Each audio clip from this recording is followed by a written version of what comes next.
Hello everyone and welcome to my YouTube channel. This is the simple strategy we have it here. Time frame-nya 1 menit seperti biasa guys. Look at this one. This is the area buying. Di atasnya ini bentar.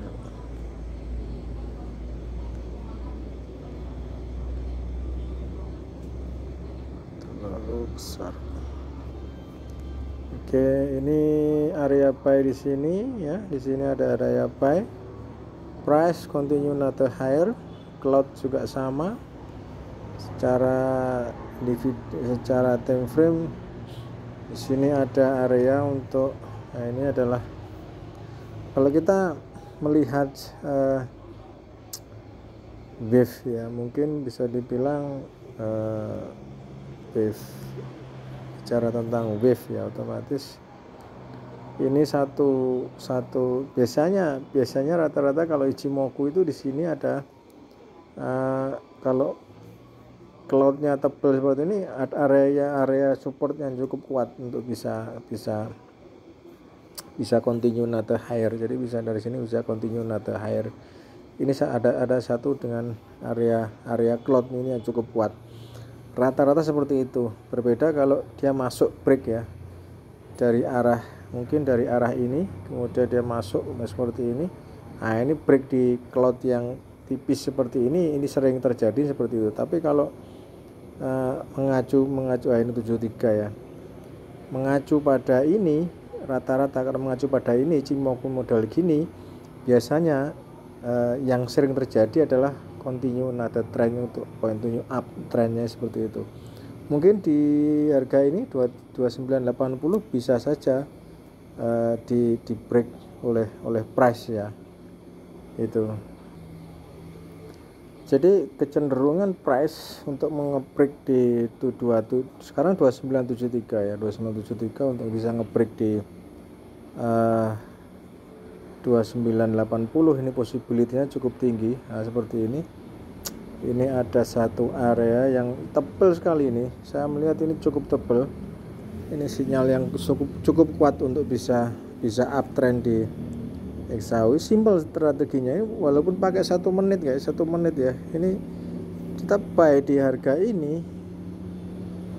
Buy di harga ini ya.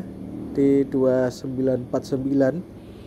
Confirm semua, ini ada di atas cloud, ini juga di atas cloud, ya sudah, terus continue nada higher cukup panjang. Ini 1 menit ya, itu ini 1 menit. Nah biasanya kalau kita bermain di multi time frame, gandengannya itu mungkin kalau M1 kita pakai M15 lah, gitu ya. Nah seperti ini, M1 kita gandengkan dengan biasanya M15 seperti itu ya, ada sama seperti itu. Oleh karenanya kita juga tidak tahu apakah nanti akan tetap continue harap. Biasanya untuk yang favorit yang retail itu rata-rata ya di harga-harga seperti ini.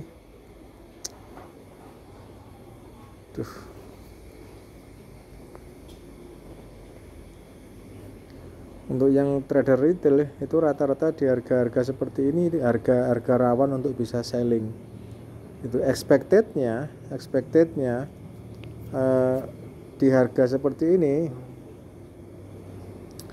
tentu expectednya dari sini dia akan turun sehingga bisa cuan. Masalahnya adalah secara indikator, jadi ini masih di atas cloud. Jadi ada 2 cloud di sini Ichimoku dan cloud yang di sini. Ini masih dua-duanya masih berada di atas cloud, sehingga possibility untuk kita mau selling sepertinya avoid dulu sementara, karena emang ya seperti itulah. Kita kan di sini bicara tentang indikator ya. Jadi kita tidak tahu price mau naik atau mau turun. Yang penting selama indikatornya mengatakan kita buy, ya sudah kita buy. Atau sell-nya gimana? Kayak gini. Ya ini misal buy di harga ini ya. Misal punya buy di harga ini. Terus ini sell-nya di mana gitu ya? Sell-nya di sini. Ya ini kan di sini. Ini adalah area untuk bisa selling itu. jaraknya memang sekitar 400 poin itu, atau 40 poin kalau di Exau. Seperti ini di area ini area untuk ya. Jadi indikator telling us everything ya itu, karena kita juga tidak tahu ini mau naik cukup tinggi atau malah bahkan turun junam sekali ya. Kita tidak berpikir tentang itu. Yang penting ya sudah, sekali buy jangan lupa kalau kita buy, misalnya buy di harga ini pun tidak ada masalah itu. Nah nanti di harga ini kita siapkan untuk sell stop di 65, sell stop sudah. Jadi kita poinnya sekitar 600 poin atau 60 poin kita punya hedge posisi itu. Ini kalau kita bicara tentang ini ya. Jadi potensi untuk naik itu masih cukup, saya kira masih cukup tinggi ya gitu. So selama salah sih, saya melihat bahwa salah pun hal yang wajar gitu. Artinya kayak gini ya, kita punya buy di sini, ya kan? Terus di sini sudah ada sinyal sell keluar, ini sudah ada sinyal buy lagi yang keluar. Jadi itu habis buy, sinyal sell lagi ini kan?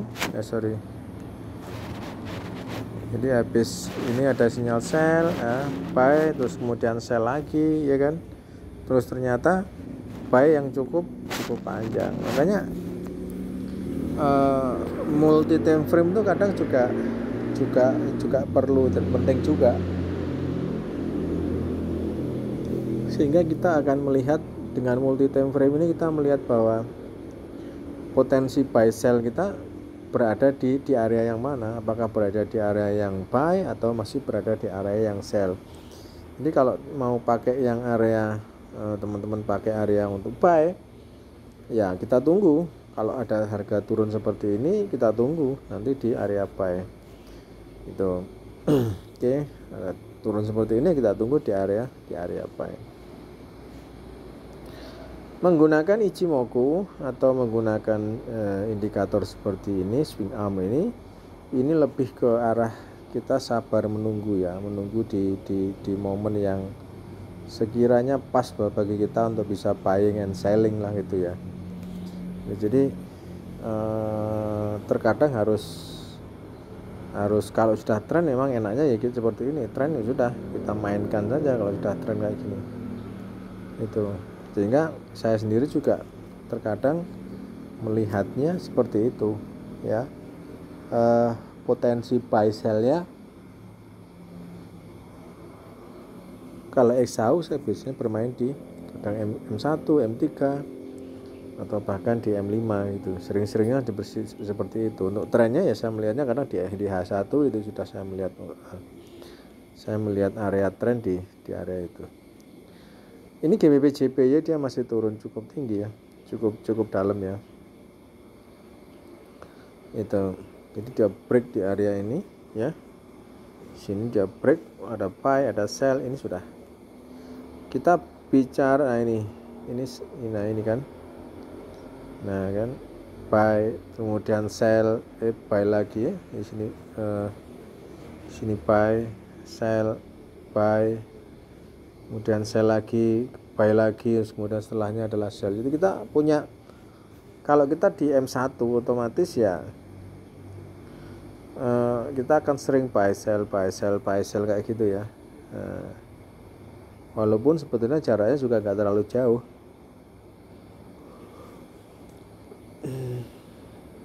Kita punya sell di sini 52 ya. Nah tadi ya, sell 52 ya harus buy di harga ini. Nggak terlalu tinggi sebetulnya juga saya melihatnya. Ya. Oke, 76. Jadi nggak terlalu tinggi kan karena memang M1. Jadi ya nggak terlalu tinggi juga dia untuk buy sell-nya. Makanya kalau ini di GBP JPY mungkin time frame M3 atau ya 3 menit kayak gini, atau bahkan mungkin kita pakai 5 menit. Ini yang sering kita pakai adalah ini M5 ini. Oke. Terus untuk tren di mana? Kalau tren ya kita bisa pakai yang agak panjang di H1 kayak gitu ya. Nah, ini kan ini agak panjang memang. Trennya di sini kita agak panjang. Oke. Saya kira sama sih artinya dua indikator ini maupun ini Ichimoku ini saya kira sama gitu loh.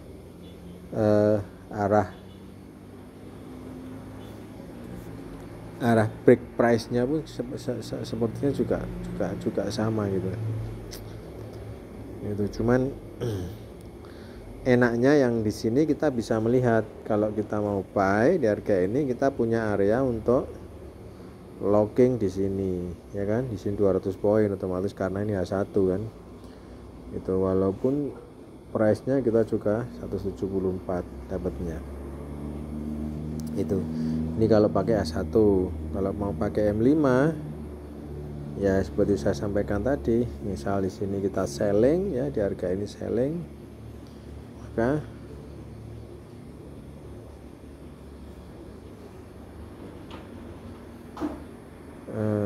nah di sini locking posisi di sini itu di 32 poin untuk area locking posisi di situ. So apa ya, mau pilih yang mana tergantung, bebas, dipersilahkan.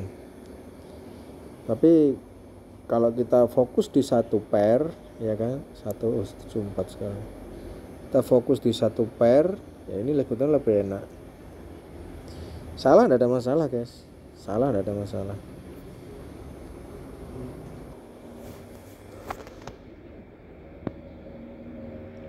Tidak ada masalah salah ini, karena memang ya kita kan juga tidak tahu harga ini mau naik atau mau turun gitu.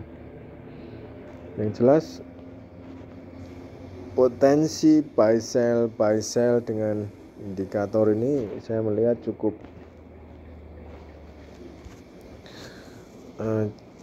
potensial gitu ya. Oke.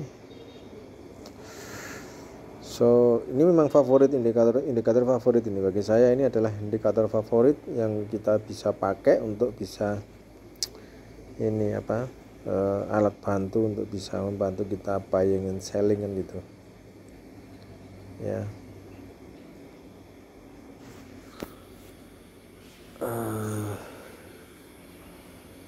Apabila salah pun ya kita locking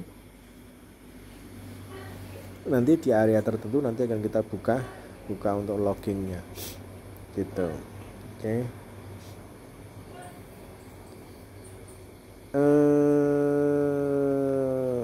Yang jelas dengan indikator ini setidaknya psikologi kita akan terlepas. Artinya gini, kita tidak hoping ya dengan seperti indikator kita punya ini, kita tidak hoping bahwa berharap bahwa setelah ini harga akan turun atau harga akan naik, tapi tidak. Kita melihat secara indikator gitu. Kalau indikator bilang area untuk buying ya kita buying gitu ya kan. Kalau indikator bilang area untuk selling ya sudah selling aja. Terus nanti gimana kalau salah? Sudah salah ya sudah kita locking. Itu contoh di sini kita buy di sini ya. Kita contohnya di sini aja. Di sini kita buy gitu. Kita punya harga buy di harga ini di 2947. Price kan turun, tapi sebelum buy itu kita protect di sini adalah area untuk locking di 2944 untuk kita punya locking posisi. Kita 1 menit ini ya, tidak ada masalah 1 menit. Itu ternyata price kena locking ya sudah. Itu ya. Kita kan maunya kan buy, otomatis nanti kalau ada price baru lagi ya kita buy lagi. Gitu.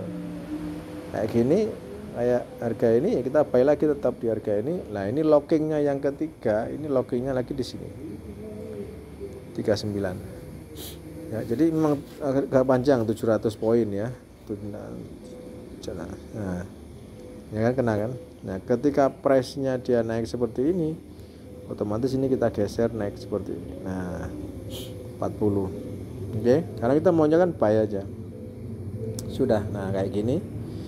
Nah, terus buy lagi di harga ini sama 47. Lockingnya di mana? Lockingnya ya di sini tadi. Ini locking. Itu. Oke. Jadi kita tidak perlu menutup ini atau menutup ini atau menutup salah satu. Kalau tidak yakin, yang penting kita pakai locking aja gitu, tidak masalah. Asal pertama adalah pengaturan lot, sesuaikan dengan modal dan lain sebagainya, sesuai dengan kapital yang kita punya. Salah locking, kena locking sudah buy lagi atau sell lagi. Salah lagi kena locking kan, ya sudah kita tunggu. Kita maunya apa, buy, ya sudah kita buy, fokuskan di buy. Itu. Kalau kita maunya sell terus ya kita fokuskan di harga selling. Harganya selling aja. Itu kayak gini. Kita selling di sini, ya kan? Terus locking di mana? Locking di harga atas ini locking. Nah, di sini locking. Ini jangan warna kuning lah. Kasih warna hitam aja biar enak. Nah, ini 2949 kita punya selling di harga ini. 2944 kita selling ya. Ini kita selling ya kan. Price ternyata naik. Itu. Nah, ketika price sudah bentuk satu ini baru ya sudah kita locking. Nah, sini mungkin kita locking di harga ini dengan buy. Enggak apa-apa. Kena locking kan. Karena khawatirnya sell kita ini akan membuat price itu akan tambah naik, khawatirnya cuma itu. Makanya kita protect di harga ini itu. Tujuannya seperti itu. Nah, ya, sell lagi di harga bawah ini, sell lagi di sini. Sini selling, kemudian di harga atas ini adalah area locking di 47. Oke, ternyata price kena locking. Ya sudah. Nah, kayak gini. Oke. Jadi salah kan memang salah karena di awal kita menginginkan hanya selling. Gitu. Ternyata ini running cukup tinggi naiknya ya kan. Itu sekarang sudah sekarang di sini. Nah, ini sama. Kalau kita hanya berfokus di selling, maka kita bisa sell nanti di harga ini 2966. Kok warnanya jadi satu ya di sini ya? Apa ya, biru ya? Oke lah. Ya, sama biru. Ada yang golden lah. 2966 kita selling di harga ini. Sini kita selling 2966 ini. Ya. Kita selling di situ. Nanti expectednya setelah ini harga jatuh ya terus kita ikuti terus naik terusnya. Nah itu. Bila price ternyata dari sini dia turun jatuh seperti ini, ya kan? Kita nanti akan siapkan di harga ini untuk lagi punya harga locking nanti. Ketika price turun gitu, kalau dia turun jatuh ya sudah. Open di 2967 kita open, jangan lupa harus di locking di harga atasnya 2973. Itu. Jadi sering-sering open buy sell gitu, buy stop sell stop seperti itu sering terus dipakai. Saya sering pakai seperti itu. Karena emang di awal saya tidak begitu suka pakai ini ya, stop loss itu loh. Para stop loss mengurangi ya. Kalau kita lagi lucky ya, untung, maka dari minus 30 kita cuma tinggal minus mungkin 20 atau 15, kita close semua enggak apa-apa. Setidaknya kita kan enggak rugi banyak. Tapi kalau kita pakai stop loss, kita patok di 30 ya sudah. Kita enggak bisa merubah gitu loh. Contoh kayak gini. Ini kita patok misalnya di sini ya. Ini buy di misalnya kita buy di sini 2968 ya kan. Kemudian di sini kita taruh stop loss di sini. Ternyata price dia turun dari sini. Misal patok 30, kena stop loss kan di sini. Itu. Stop loss hilang kan sudah. Duit kita hilang. Itu. Beda kalau kita pakai sell stop gitu. Dari yang awalnya di sini kita minus misalnya 30 poin ya. Setelah pergerakan harga kita bisa kurangi loh, dari minus 30 ini menjadi minus yang kecil, tinggal 10 atau 15 atau 20 kan lumayan. Itu ya hilang, sama-sama hilang kalau kita close semua, tapi setidaknya kan mengurangi dari minus 30 menjadi 15 kan juga lumayan juga. Gitu. Oke, saya tidak tahu juga ada berita apa, ada news apa. XAU naiknya cukup ekstrim, cukup gila-gilaan ya di sesi US ini. Yang jelas kita berusaha untuk bisa ini aja, ngikutin ritme aja, hilangkan psikologis. Kalau indikator bilang selling ya sudah selling, apapun indikatornya, walaupun itu mungkin Ichimoku atau MACD atau ya semacam itulah, oskilator pakai itu. Kalau bilang selling ya sudah selling aja, kalau salah locking gitu. Oke, jangan lupa like, comment, subscribe my YouTube channel. Bye bye, have a nice day.